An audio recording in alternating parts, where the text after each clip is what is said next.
Subject के बारे में पढ़ा, और सब्जेक्ट होते हैं हमारे 8, है ना। आई यानी मैं, वी यानी हम, यू यानी तुम, दे यानी वे, ही यानी वह बॉयज के लिए, शी यानी वह गर्ल्स के लिए, इट यानी वह नॉन लिविंग थिंग्स के लिए, और नेम यानी नाम। ये हम लोग पढ़ चुके हैं। परंतु आज हम लोग जिन सेंटेंसेस को पढ़ेंगे उसके लिए ऑब्जेक्टिव केस की जरूरत होती है। और ऑब्जेक्टिव केस का एक फॉर्म मैं आपको बता रहा हूं कि जब हमारा सब्जेक्ट मेन स्थान से हटके दूसरे स्थान पर चले जाता है तो वहां पर हम लोग यूज करते हैं ऑब्जेक्टिव केस का। जब भी कोई वाक्य बनता है तो सबसे पहले वाक्य की शुरुआत कैसे होती है, सब्जेक्ट से होती है।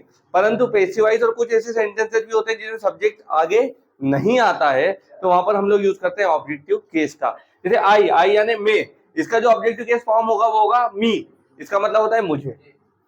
वी यानी होता है हम, इसका ऑब्जेक्टिव केस फॉर्म होता है अस, इसे हम लोग बोलते हैं हमें।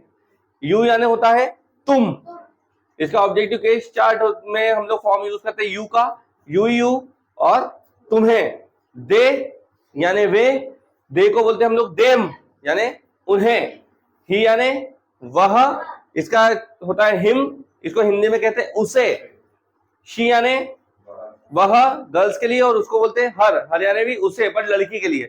एक होता है इट मतलब होता है उसे, नॉन लिविंग थिंग, और इंग्लिश में भी उसको बोलते हैं इट, उसे।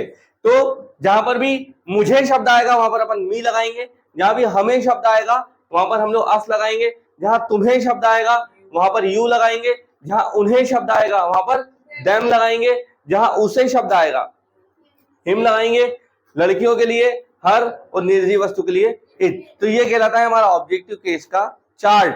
इसका यूज हम लोग अधिकतर यदि करते हैं तो पेसिव वॉइस में करते हैं। काय में करते हैं? पेसिव वॉइस में। काय में करते हैं? पेसिव वॉइस में। तो इस तरह से आपका ऑब्जेक्टिव केस का चार्ट समझ में आ गया। अब जो हम लोग सेंटेंस बनाएंगे वो इसी के ऊपर बेस रहेंगे। काय के ऊपर बेस रहेंगे?